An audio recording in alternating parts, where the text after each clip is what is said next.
nosso canal.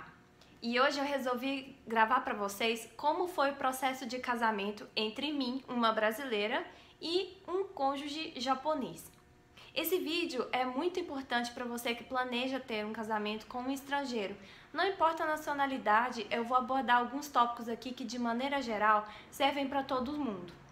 Mas que também quem for casar com um japonês vai ser uma mão na roda.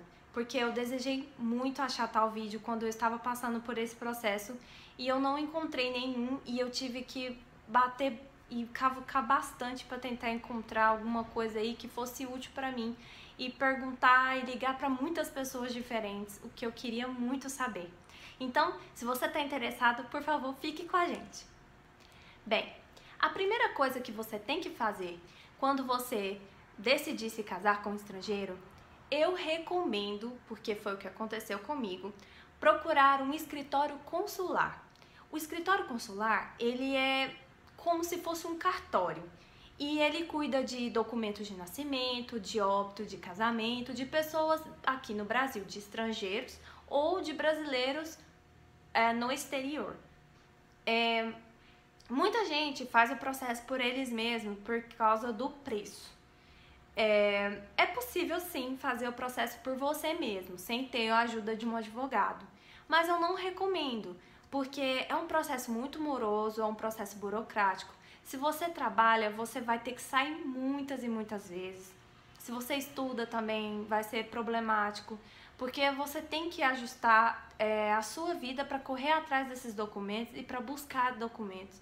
Então foi o que aconteceu comigo, não foi muito fácil. Então, se você tiver alguém para te ajudar, para te dar um suporte, vai ser muito melhor.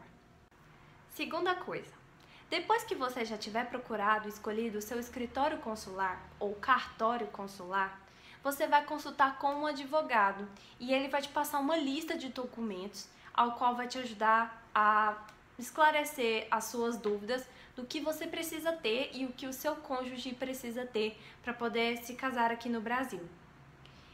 Uma coisa muito importante é o Tratado de Haia, ou Apostila de Haia, que foi aprovado no Brasil em agosto de 2016. Aliás, aprovado em 2015 e entrou em vigor em agosto de 2016.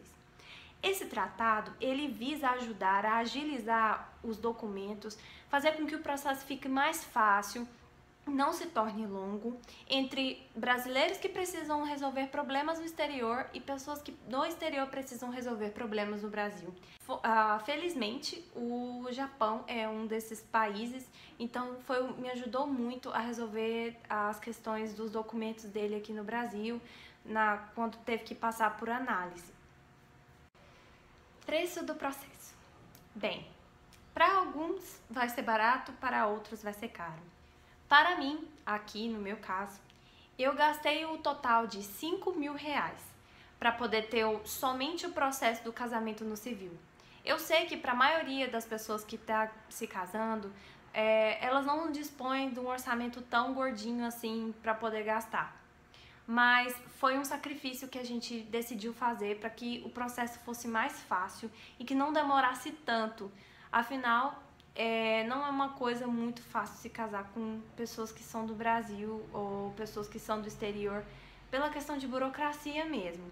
E eu notei isso por parte do governo daqui do meu país. Eu achei que foi muito mais difícil de pegar alguns documentos, de ter a aprovação de alguns documentos, que demorou mais dias, do que quem estava enviando esses documentos para mim do Japão para cá, que foi muito mais fácil, foi super rápido. Então, voltando ao assunto do preço, foi R$5.000. E pode ser que seja mais barato em alguns lugares ou pode ser mais caro, mas pelo menos foi isso que custou. E o total de tempo que levou para esse processo acontecer todinho foram uns 6 meses mais ou menos. Não é nem menos nem mais.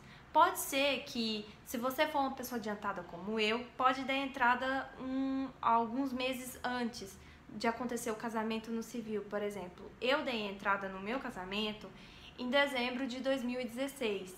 Então, em outubro de 2017, eu pude ficar casada com ele. Porque esse processo o que enrola não é exatamente o documento vindo do Japão sair lá no Japão para você. O que demora é a entrega desse documento nas suas mãos, porque infelizmente o correio brasileiro ele é muito enrolado e você provavelmente vai passar um pouco de perrengue igual eu passei para receber esses documentos, mas que no final deu tudo certo. Terceira coisa, se você se decidir casar no Japão, esse processo vai ser totalmente diferente. Então é muito importante você se informar e fazer a decisão, acertar essa decisão entre você e o seu parceiro. Bom, um outro ponto muito importante foi a questão do nome. Eu optei por herdar o sobrenome do meu marido. Nesse processo aí, eu não sabia que ia ser um pouquinho chato na questão de ter que mudar todos os meus documentos.